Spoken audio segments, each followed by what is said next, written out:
अस्सलाम वालेकुम, कैसे हैं आप सब लोग। I hope you guys are doing well. मैं भी बिल्कुल ठीक हूँ अल्हम्दुलिल्लाह। और आज फ्राइडे का दिन था एंड फाइनली इनाया का कंप्यूटर जो है उसकी हमने अनबॉक्सिंग कर ली थी। मेरा और हस्बैंड का बिल्कुल प्लान नहीं था। मेरा प्लान बल्कि यही था कि हम लोग रात में जब बच्चे सो जाएंगे तो हम लोग आराम से अनबॉक्सिंग कर लेंगे, बिकॉज ऐसे कामों में बच्चे थोड़ा सा इरीटेट करते हैं। बट इनाया से बिल्कुल भी वेट नहीं हो रहा था। उसने सुबह से ही शोर मचाया हुआ था और फिर हमने उससे कहा कि ब्रेकफास्ट करके नमाज़ पढ़ के हम लोग आराम से ये वाला काम कर लेंगे। तो जैसे ही हम लोग नमाज़ पढ़ के फ्री हुए तो बस उसने कहा कि जी अनबॉक्सिंग करें। तो सबसे पहले फिर हमने नए के कंप्यूटर की यहाँ पे अनबॉक्सिंग की, उसको सेट किया। देन उसके बाद बारी आ जाती है जितनी भी केबल्स थी उनको एडजस्ट करने की। मैंने हस्बैंड को कहा, मैंने कहा ये काम हम आराम से बाद में कर लेते हैं, कौन सा अभी उसने ही यूज़ करना है, क्योंकि केबल्स वाले काम में ना काफ़ी टाइम लग जाता है। और केबल्स जो एक्स्ट्रा केबल्स होती हैं फिर उनको बैक साइड पे किसी तरह से नॉट लगा के या कोई भी टेप लगा के एडजस्ट करो ताकि वो बार बार आगे ना आए, बुरी लगती हैं वो। तो हस्बैंड ने कहा कि नहीं मैं कर लेता हूँ आराम से। मैंने कहा चलें जी ठीक है। लेकिन उसी दौरान में एक हमारी केबल जो है वो बच्चों ने कहीं आगे पीछे कर दी। बहुत ढूंढा हमने लेकिन वो नहीं मिली। फिर हमने कहा चलो कोई बात नहीं, हम घर में ही होगी, ना मिली तो फिर हम बाज़ार से ले आएंगे। उसके बाद बारी आ जाती है लंच की। मैं यहाँ पे आलू मटर का पुलाव बना रही थी, जो कि मैंने नहीं खाना था, ऑब्वियसली मैं डाइट पे हूँ, बट मैं हस्बैंड के लिए बना रही थी। यहाँ पे पानी जो है वो मैंने डाल दिया था और रिकॉर्डिंग मैंने काफ़ी लेट स्टार्ट की थी क्योंकि मैं भूल गई थी। एक्चुअली मैंने साथ ना फ़ोन जो है मैं यूज़ कर रही थी और मैं उस चक्कर में भूल गई थी कि मैंने रिकॉर्डिंग भी करनी है। यहाँ पे मैं बेल पेपर्स जो है उनको चॉप कर रही थी। ये मैं सिर्फ दम जब लगेगा तब मैं ऊपर ऐड कर देती हूँ। उनकी वजह से ना काफ़ी अच्छा टेस्ट आता है और हमें पसंद भी है, मुझे भी और हस्बैंड को भी ना। अगर हम राइस में सिर्फ दम के टाइम पे इस तरह की चीज़ें डाल दिया करें तो उनका टेस्ट ज़रा ज़्यादा अच्छा हो जाता है और वेजिटेबल वाली फीलिंग आ जाती है। खैर उसके बाद पानी जो है वो अच्छे से बॉयल हो चुका था और मैंने राइस जो है वो इसमें डाल दिए थे। अब बारी आ जाती है वही क्या बेल पेपर्स जो है वो उनको एडजस्ट करने की। तो बस मैंने इस तरह से उनको रख दिया था और फिर उसके बाद मैंने दम लगा दिया और फिर साथ में बारी आ जाती है सैलेड बनाने की। तो आप लोग बस सैलेड इंजॉय करें, मैं यूँ गई और यूँ आई।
तो सैलेड तो हो गया था हमारा रेडी एंड उसके बाद बारी आ गई थी स्वीट मेलन की। हस्बैंड जब वो स्वीट मेलन लेकर आए थे एंड अबिया को ये काफ़ी पसंद आ गया था तो फिर उसने कहा कि जी मुझे ये खाना है।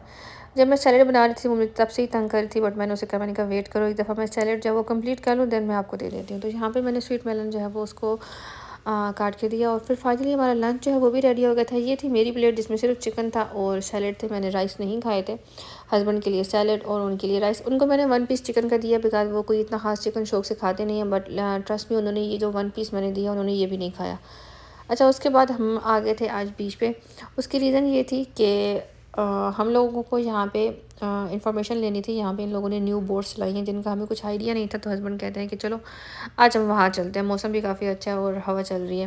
बट अनफॉर्चुनेटली जब हम लोग यहाँ पे पहुँचे तो इनकी ये वाली जो बोट्स हैं ये इन्होंने बंद कर दी थी। इनका एक स्पेसिफिक टाइम है जब ये चलाते हैं और फिर बंद भी करते हैं। तो आज इनकी टाइमिंग जब वो ख़त्म हो गई थी फिर हमने कहा चलो नेक्स्ट टाइम जब हम जल्दी आएंगे। लेकिन मौसम आज कोई इतना मज़े का था, इतना मज़े का था। हवा इतनी अच्छी थी यहाँ पे ठंडी, और गर्मी तो यहाँ पे बिल्कुल फील ही नहीं हो रही थी। तो फिर उसके बाद हम लोग थोड़ा सा चल के आगे गए दूसरी साइड पे, क्योंकि बच्चों को पानी में मैंने तो आज भेजना नहीं था। हम लोग इस सेंस में आए ही नहीं थे कि बच्चों को पानी में भेजना है या इस तरह से कुछ।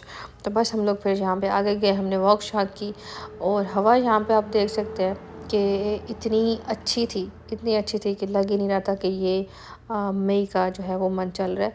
और यहाँ पे इस ट्री पे इतने अच्छे कोकोनट्स लगे हुए थे हाँ, ऑलमोस्ट जहाँ पे जितने भी ट्रीज़ हैं उन सब के साथ ना कोकोनट्स लगे हुए थे। डेट्स जो है ना वो किसी के साथ हैं और किसी के साथ नहीं है, बट कोकोनट्स ज़रूर थे। ख़ैर उसके बाद हम लोग आ गए थे आज बीच के दूसरे वाले कॉर्नर में। मुझे जाना वैसे वहाँ सामने था, लेकिन बहुत चलना पड़ेगा उसके लिए, अगर हमने जाना है ना तो वो काफ़ी दूर है। तो वहाँ पे मोस्टली वो लोग जाते हैं मतलब जो बिल्कुल ही सुकून करने के लिए आते हैं या फिर जिनको फ़िशिंग करनी होती है वो लोग वहाँ पे जाते हैं। यहाँ पे अबिया और इनाया ने कहा कि जी हमने पानी में ज़रा पाँव रखना, तो मैंने कहा चलो ठीक है रख लो। तो हम सब फिर यहाँ पे बैठ गए। फिर उसके बाद मैंने सोचा कि मैं किस लिए बैठी हुई हूँ, मैंने क्या करना है फ़िज़ूल में बैठ के, तो मैं भी ज़रा पाँव रख लेती हूँ।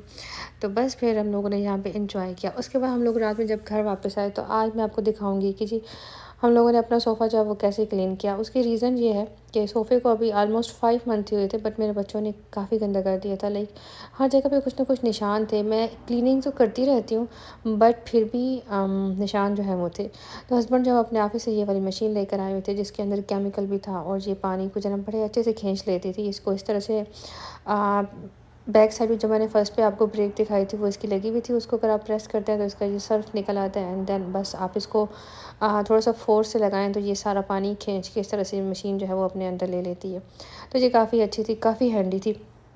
ऑब्वियसली थोड़ा बहुत तो ज़ोर जो है वो हमें लगाना पड़ा इस पे। फिर हमारा बड़े वाला सोफ़ा जब क्लीन हो गया, देन हमने छोटे वाले सोफ़े को ना इस तरह से लिटा के तो उसका जो नीचे वाला हिस्सा है वो हमने क्लीन किया। तो पानी जो है ना वो इस तरह से इसके अंदर आ रहा था, तो मैं बता रही थी कि हाँ आ रहा है, नहीं आ रहा। तो जितना भी वो हमने केमिकल सर्फ था ना वो भी सारा इसके अंदर आ रहा था। तो इस तरह करके हमने अपने सारे सोफ़ा जो है वो क्लीन कर लिए थे। मैंने सोचा कि मैं बाहर से करवा लेती हूँ, बट हस्बैंड ने कहा कि ऑफ़िस में जो है वो हमारे पास मशीन होती है। तो फिर उसके बाद हस्बैंड ने कहा कि इसका पानी जो है वो हम निकाल लेते हैं, बिकॉज़ वो फुल होने वाला है। तो मैंने कहा चलो सही है। तो उसके बाद मैं अभी आपको जब पानी दिखाऊँगी तो मैं इतनी हैरान हुई हूँ कि लाइक सोफ़ा इतना गंदा था कि जैसे सदियाँ हो गई हमने इसे साफ़ नहीं किया। लाइक पानी इतना गंदा हो गया था, इतना गंदा हो गया था कि हस्बैंड भी कहते हैं कि हुआ क्या है, मतलब इतना गंदा सोफ़ा कैसे हो गया?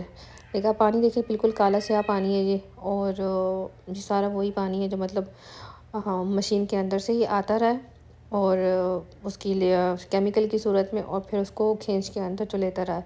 तो जब वो खींच रहा था ना तो वो सारे सोफ़े की गंदगी थी। बस ये था हमारा आज का व्लॉग। आई होप आपको पसंद आया होगा। अगर पसंद आया तो please subscribe to my channel, like my video, and don't forget to press the bell icon. And thank you so much for watching. Take care. Bye bye.